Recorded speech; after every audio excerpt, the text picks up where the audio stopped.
구독자 여러분 안녕하십니까. 먼저 사진 한 장부터 보시죠. 네, 여기는 라스베가스인데요. 라스베가스에 갑자기 지구가 나타났습니다. 합성사진 아니고요. 실제 모습을 찍은 진짜 레알 사진입니다. 그런데 조금 있으니까 지구가 아니라 외계 행성이 나타났습니다. 이건 역시 사진 조작 아닙니다. 라스베가스 무슨 일이 일어난 걸까요, 여기서?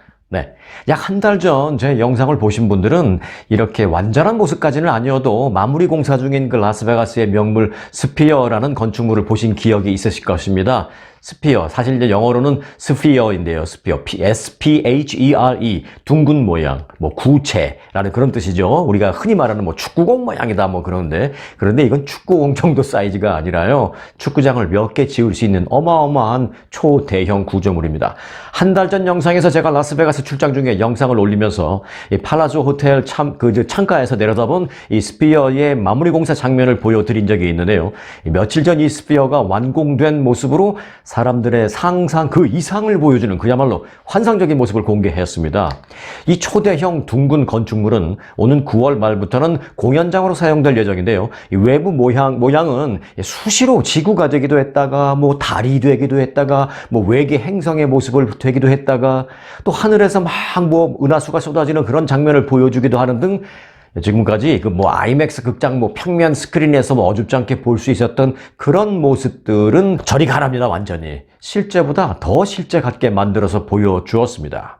자, 오늘 영상은요, 일부러 그래서 길지 않게 뉴스를 전해드리려고 합니다. 그래서 오늘 영상은 여러분 모두 영상 끝까지 오늘만큼은 좀 꼭 함께 하시기를 바랍니다. 라는 말씀을 드립니다. 오늘 주말이잖아요. 그래서 이제 우리 레알 가족들, 그리고 오늘 처음 방문하신 분들, 또는 가끔 방문하지만 악착같이 구독 안 하고 보시는 분들, 자, 모두 다 차별 없이 무언가 좀 제가 여러분들을 행복하게 해드릴 수 있는 게 없을까 고민을 하다가 그래서 선정했습니다. 라스베가스에서 아직 완전 공개하지 않은 환상적인 모습의 이 명물 스피어가 엊그제 마지막 점검으로 수없이 옷을 갈아입는 그 장면, 그 영상으로 준비를 했습니다. 자, 모두 오늘만큼은 끝부분까지 함께 해주시기를 바라겠습니다. 자, 우선 오늘 뉴스 첫 소식부터 전합니다. 자, 미국 전역의 그 수돗물 가운데 절반 가까이가 이 PFAS에 오염된 것으로 조사되었습니다. PFAS는 지난번에도 제가 말씀드렸습니다만은 과불화 화합물이라고 해서 암 등을 유발하는 것으로 알려진 유해 화학 물질입니다. 연방지질조사국이 새로 발간한 보고서에 따르면 미국의 716개 지역에서 수돗물 성분을 분석한 결과 전체의 45%에서 과불화 화합물, 이 PFAS가 검출되었습니다. 이 PFAS는 열에 강하고 또 물이나 기름을 막는 그런 특성을 가졌기 때문에 이 후라이팬 같은 주방용품은 물론 의류, 생활용품, 또 식료품 등에서 화학이나 자동차, 또 반도체 산업에 이르기까지 지금 널리 사용되는 어떤 면에서는 현대사회에서 꼭 필요한 그런 물질이기도 합니다. 하지만 이건 몸 안에 들어가면 유해하기 때문에 기준치 이상은 절대 섭취해서는 안 되는 그런 물질이기도 합니다. 또한 자연에서는 잘 분해되지 않아서 영원한 화학물질, Forever Chemicals라고 불리기도 합니다. 유럽과 미국을 중심으로는 그 인체에 미치는 유해성을 근거로 해서 이들 물질에 대한 규제 필요성이 최근 들어서 더욱 강하게 지적되고 있는 상황입니다. 그런데 그런 유해 화학 물질이 우리가 매일 마시는 이 수돗물에 함유되어 있다는 충격적인 소식입니다. 일단 오염이 가장 높은 지역은요, 미국 내 그 5대호 지역 인근이라고 하는데 그 5대호 지역, 그리고 이제 동부 해안가, 또 캘리포니아 중부와 남부 지역으로 나타났습니다. 이 5대호 지역이라고 하면요, 미시간주를 비롯해서 그 위에 있는 위스콘신주, 또 동쪽에 있는 뉴욕주, 또 남서쪽에 있나요? 아이오와주, 그리고 시카고에 있는 그 일리노이주 등등입니다.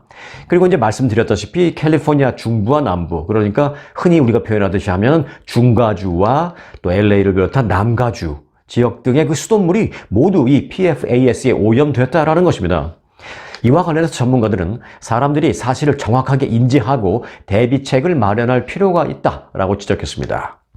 나라에서 정수를 해서 수돗물을 만들어 보낸다고는 합니다만은 이 같은 미세 유해 화학 물질을 완벽하게 거르지는 못하는 게 현실인 만큼 개개인이 조치를 취하는 것도 어느 정도는 필요한 상황입니다.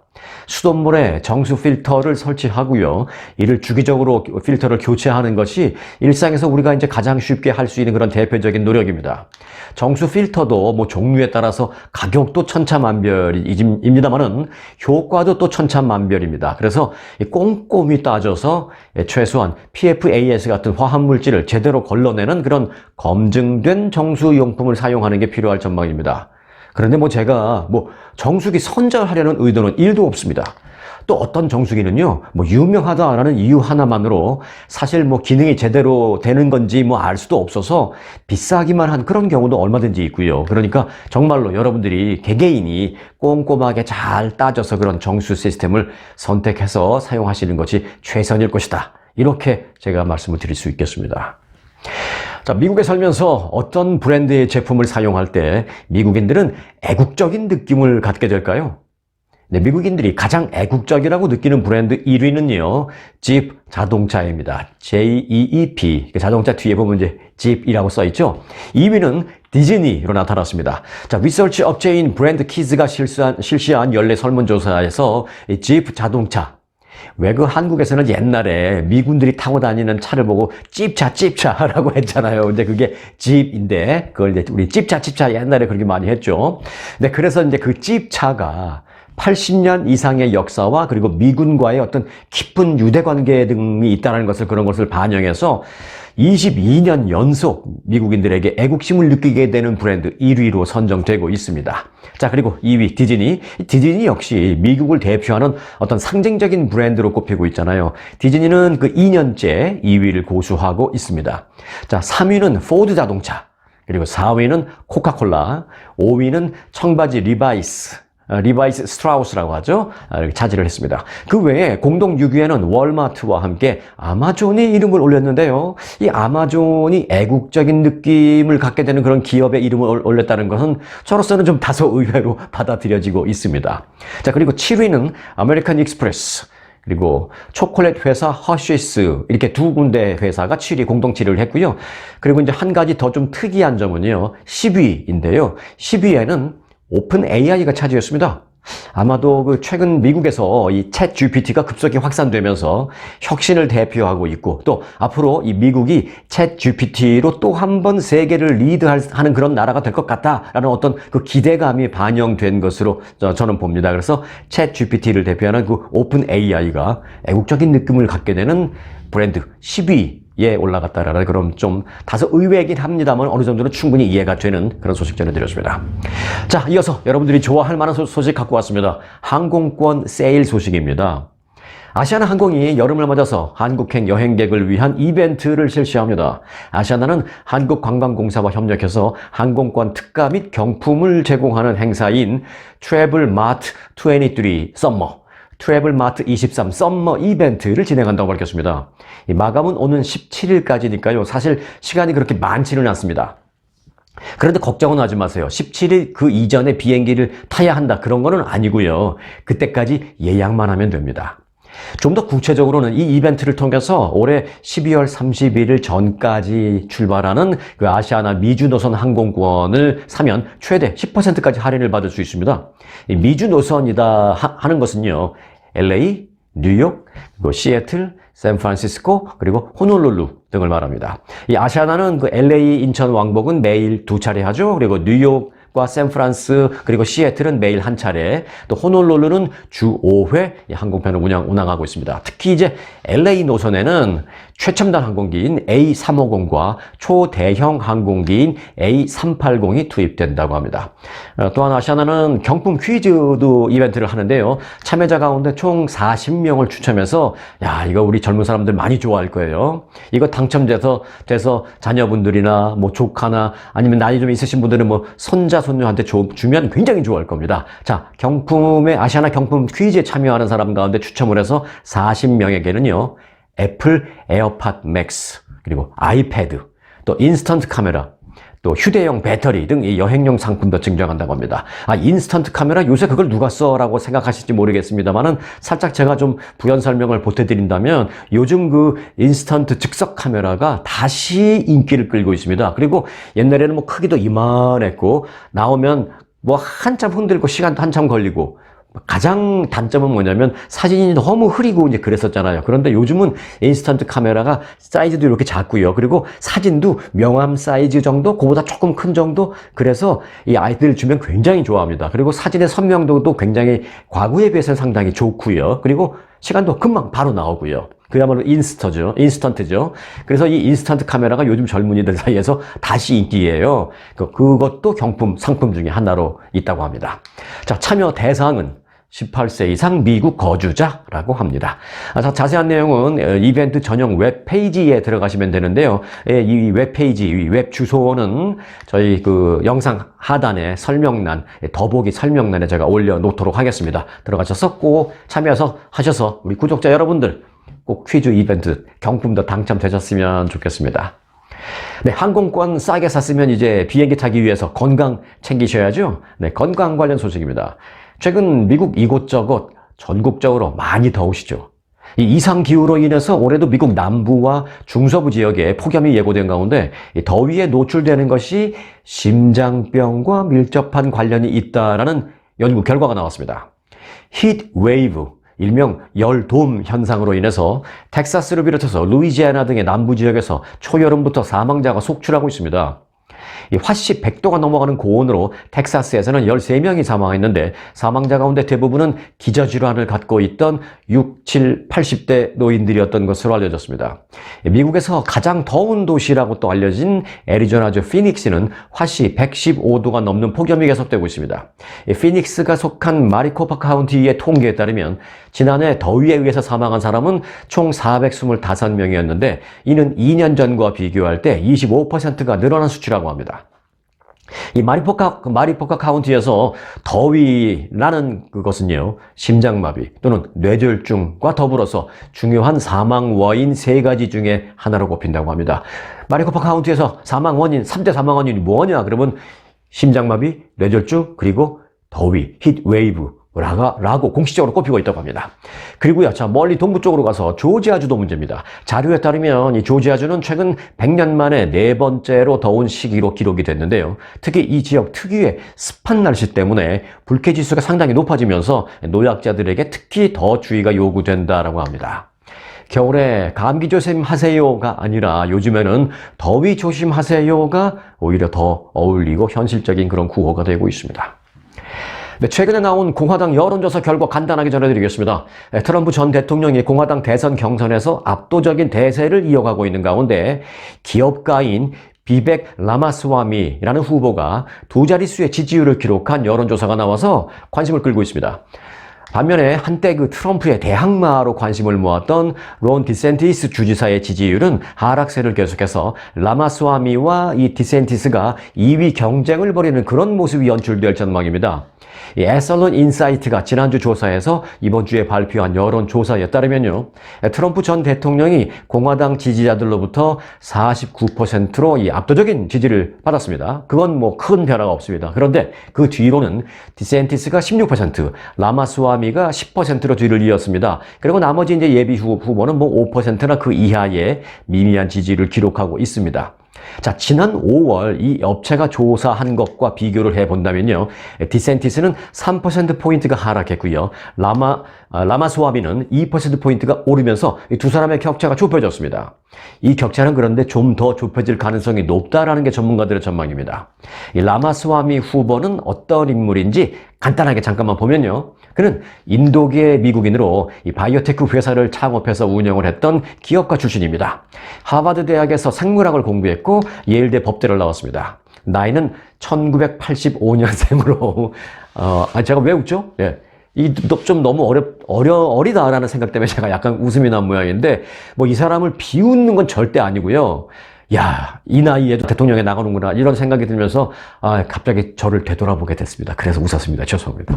여하튼 이 사람의 나이는 1985년생으로 올해 만 37살입니다. 올해 77세가 된 트럼프 전 대통령과는 딱 40살 차이입니다. 바이든 현 대통령과는 43살 차이입니다. 한국 쪽의 그런 문화 기준으로 본다면 아버지와 아들의 싸움이 될 것 같고요. 저기 뭐 남미 쪽 그분들의 문화 기준으로 본다면 할아버지와 손자와의 싸움인 그런 모양새를 만들 수도 있습니다. 자, 그는 대선 주자 중 한 명으로 트럼프와 지금 뭐 당내에서는 경쟁을 하고 있습니다만은 트럼프 전 대통령을 옹호하는 발언을 많이 하면서 지지 기반을 넓히고 있다라는 그런 평가를 받고 있습니다. 예를 들면 그는 트럼프 전 대통령이 기밀 문서 불법 반출 혐의로 기소되자 기자회견을 열고 자신이 당선이 된다면 트럼프 전 대통령을 사면하겠다라는 입장을 밝혀서 박수와 환호를 받게 되었습니다. 트럼프 지지 발언으로 자신의 지지율을 올리고 그렇게 얻은 그런 지지율이 올라가면 결국은 트럼프와의 당내 대결을 해야 할 텐데 그때는 또 어떤 스탠스를 취할지 공화당에서 트럼프 전 대통령과 치열하게 1, 2위를 다투는 그런 상황이 돼도 과연 트럼프 지지 선언을 계속 할까요? 네, 모르겠습니다. 그때 가서는 어떤 스탠스를 취할지 주목되고 있는 그런 상황입니다. 자, 물고 물리는 정치인들의 지지율 싸움은 사실 이제부터 본격 시작되고 있습니다.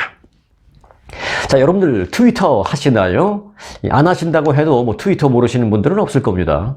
그런데 이 트위터의 대항마로 평가받는 페이스북의 모회사 메타가 만든 새로운 SNS 스레드의 기세가 초반부터 뜨겁게 달아오르고 있습니다. 스레드, THREAD, 실. 우리가 바늘과 실 할 때 말, 그 실이라는 의미잖아요. 사실 한국 뉴스에서는 스레드, 아니면 뭐 스레드라고 읽기도 하는데요. 사실 이 TH 발음, 우리 한국 사람들이 제일 싫어하는 발음이 바로 TH 발음이잖아요. 하여튼 이 스레드가 출시를 기다렸다는 듯 하루도 안 돼 수천만 개의 그 계정이 오픈되는가 하면 빌 게이츠와 오프라 윈프리 등 유명 셀럽들도 잇따라 이 스레드로 뛰어들고 있습니다. 마크 저커버그 메타 CEO는 어제 이 가입자가 3,000명을 돌파했다라고 밝혔습니다. 지난 5일 출시된 지 16시간, 16시간 만에 이렇게 큰 이용자가 늘어난 것입니다. 트위터의 월간 이용자 3억 6천만 명에 대한 추격이 이제 본격적으로 시작되는 셈입니다. 스레드는 이날 현재 애플 앱스토어에서 무료 앱 다운로드 1위에 올라 있습니다. 빌 게이츠도 이 스레드 계정을 오픈했습니다. 게이츠는 스레드 앱에 뛰어들게 돼서 매우 흥분된다라고 그렇게 말하기도 했습니다. 일론 머스크가 좀 섭섭해 하겠는데요. 그런데 빌 게이츠는 일론 머스크가 인수한 그 트위터에서는 현재 가장 많은 팔로워를 보유한 이용자 중 한 명이기도 합니다. 빌 게이츠의 팔로워가 무려 6,290만 명에 달하고 있습니다. 뿐만 아니라 트위터에서 4,220만 명의 팔로워를 갖고 있는 방송인 오프라 윈프리도 이 스레드 계정을 열었습니다. 가수 제니퍼 로페즈, 유명 방송인 앨런 드제너러스도 이 스레드 이용자가 됐다라는 소식입니다. 이 스레드 가입자가 단시간에 이렇게 급속히 증가하는 것은 이 스레드가 메타의 기존 인기 SNS 플랫폼 인스타그램 기반에서 구축이 되고 있기 때문입니다. 다시 말해서 인스타그램 이용자는 20억 명인데 인스타그램 이용자는 그 계정만 갖고 그냥 별도 가입 절차 없이 바로 이 스레드에 로그인 할 수 있다라는 편리성이 있기 때문입니다. 한편 이런 가운데 트위터가 즉각 이 스레드 견제에 나섰습니다. 트위터의 린다 야카리노 CEO는 참고로 일론 머스크가 트위터를 사서 이 트위터의 소유주는 이제 일론 머스크이잖아요. 그런데 처음에는 자기가 이제 CEO를 했습니다만은 현재는 전문 경영인을 CEO에 앉혀놓은 그런 상태입니다. 그 전문 경영인의 이름은 린다 야카리노. 자, 여하튼 이 야카리노 CEO는 어제 이 스레드 출시에 대한 비판조의 트윗을 게시하는가 하면 소송까지 경고하고 나섰습니다. 야카리노 CEO는 어제 자신의 트위터에 여러분이 만든 트위터 커뮤니티는 대체될 수 없는 것입니다 라고 써놨습니다. 그리고 비슷한 시간 트위터는 그 사내 변호사 알렉스 스피로 명의로 마크 저커버그에게 경고 소환까지 보냈습니다. 경고 소환의 내용인즉 메타라는 것은 이제 저커버그의 회사죠. 페이스북, 그리고 이번에 스리드를 운영하는 메타가 트위터의 영업 비밀이나 중요 정보 사용을 중단하기 위한 조치를 즉각 그 조치를 취할 것을 촉구한다라고 말하면서 메타가 트위터의 영업 비밀을 가져가고 모방을 하는 이런 모든 것들은 주법 그리고 연방법을 위반하는 것이다라고 주장했습니다. 소송까지 할 수 있다는 일종의 경고죠. 이건 쉽게 무슨 말이냐? 트위터가 볼 때 메타는 어떤 구체적인 의도를 갖고 트위터를 모방한 그 스레드를 개발했다라는 것입니다. 그래서 우리는 그렇게 판단하기 때문에 소송을 할 수도 있다. 그런 경고의 의미입니다. 네, 이번에 출시된 스레드의 마크 저커버그와 그리고 기존에 있던 트위터의 일론 머스크, 이 두 사람이 지금까지 계속 얘기하는 게 있죠. 격투기. 자, 그 격투기가 먼저 실시될지 아니면 소송전이 먼저 실시될지 지켜보고 싶은 상황입니다. 자, 이어서 짜투리 뉴스 전해드리겠습니다. 오늘 짜투리 뉴스는요, 그 작은 소제목으로는 반전 뉴스라고도 제가 말씀드리고 싶습니다. 자, 내용 자체가 대반전이기 때문입니다. 최근 텍사스에서 10대 때 실종됐다가 무려 8년 만에 소재를 찾았다라는 한 남성의 사연이 전해져서 미 전국적으로 화제가 된 바 있습니다. 그런데 어제 밝혀진 바에 따르면 사실은 이 남성이 실종으로 알려진 그 8년 동안 집에 있었던 것으로 확인돼서 충격을 주고 있습니다.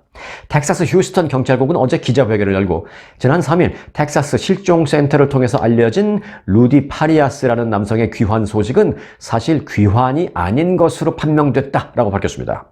앞서 이 파리아스는 17세 때인 지난 2015년 휴스턴 북서부에서 이 2마리의 개를 산책시키던 중에 사라져서 그의 가족이 다음날 실종 신고를 했는데요. 지난 2일, 8년이 지난 지난 2일 누군가 한 교회 밖에 쓰러져 있는 그를 발견하고 신고를 해서 경찰이 신원을 확인한 뒤에 가족에게 인계했습니다. 그의 어머니는 방송 인터뷰에서 아들이 온몸에 자상과 멍이 있고 머리에는 피가 묻은 채 발견됐다라면서 그가 어디선가 심한 학대와 구타를 당한 것 같다라면서 울먹이기까지 했습니다. 그러나 경찰은 조사 결과 파리아스가 2015년 당시 실종 신고 바로 다음 날 집으로 돌아온 사실을 확인했다고 밝혔습니다. 그런데도 그의 어머니는 그동안 아들이 실종된 상태라고 계속 주장했으며 이 파리아스가 집에 드나드는 것을 목격한 몇몇 친구나 친척들에게는 아들이 아니라 조카입니다라고 거짓말까지도 했었습니다. 이들 가족이 그동안 경찰과 주변 사람들을 속인 이유. 자, 그럼 그 이유가 뭘까? 그게 지금 가장 궁금한데요. 안타깝게도 경찰은 그 이유에 대해서는 현재 조사가 계속 진행 중이라며 어제 밝히지는 않았습니다. 경찰은 이번 사건에 대해서 조사를 계속 진행 중이며 그의 가족에 대해서 어쩌면 거짓 신고 혐의 등으로 기소할 수도 있는데 기소할지의 여부도 함께 조사 후에 결정을 하고 밝히겠다라고 말했습니다. 자, 이제 보너스 뉴스 전해드릴 시간입니다. 여기까지 오늘 뉴스 영상 여기까지 함께 와주신 여러분들 감사를 드립니다. 그런데 후회하지 않으실 겁니다. 우선 간략한 설명이 잠시 후에 보실 그 환상적인 영상을 보시는데 훨씬 도움이 될 것 같아서 1분 설명 먼저 드립니다. 무려 23억 달러, 한화로는 무려 약 3조 원이 투입된 세계 최대 규모의 구형 구조물, 쉽게 말해서 공 모양의 초대형 구조물인 스피어가 최종 완공을 앞두고 처음 조명을 밝혔습니다. 스피어는 단어 자체가 구형, 구체, 공 모양이라는 뜻이잖아요. 이 라스베가스에 지어진 건축물입니다. 이 구조물을 관리하는 회사 스피어 엔터테인먼트는 최근에 이 스피어의 외벽 LED 스크린 엑소스피어를 통해서 역동적인 영상 콘텐츠를 상영했습니다. 밤에 상영된 이날 스크린 쇼는 Hello World, 안녕 세계야 라는 첫 인사와 함께 다양한 색깔과 디자인이 시시각각 변하는 모습으로 시작됐습니다. 엑소스피어는 이어서 믿을 수 없을 만큼 생생한 달 표면의 모습으로 그 구조물 자체가 마치 달인 것처럼 보여지기도 했다가 그 이후에는 다른 모양으로 바뀌는데 달 모양이었을 때는요 마치 정말로 실제 달이 라스베가스로 내려온 듯한 그런 모습을 보여줬습니다. 초대형 공연장과 전시장 등으로 사용될 이 스피어의 최종 완공은 오는 9월 말인데요. 완공 직후인 9월 말에는 락밴드 U2와 함께하는 콘서트가 열리고 또 10월에는 데런 에로노프스키 감독이 연출하는 영상 지구에서 온 엽서 Postcard from Earth가 상영될 예정입니다. 자, 저는 다음 주에 또 이 라스베가스 출장 일이 있어서 라스베가스를 또 가게 되는데요. 가서 다시 한번 이 상황을 좀 보고 여러분들에게도 또 생생한 영상을 전해드릴 게 있으면 전해드릴 것을 약속드리겠습니다. 그리고 여러분들 이제 주말이시잖아요. 주말 잘 보내시고요. 오늘도 방문으로 오신 분들은 영상 충분히 다 보시고 난 뒤에 반드시 구독으로 함께 해주시기를 바라겠습니다. 자, 라스베가스의 초대형, 초현대식, 초현실적인 구조물 스피어의 모습입니다.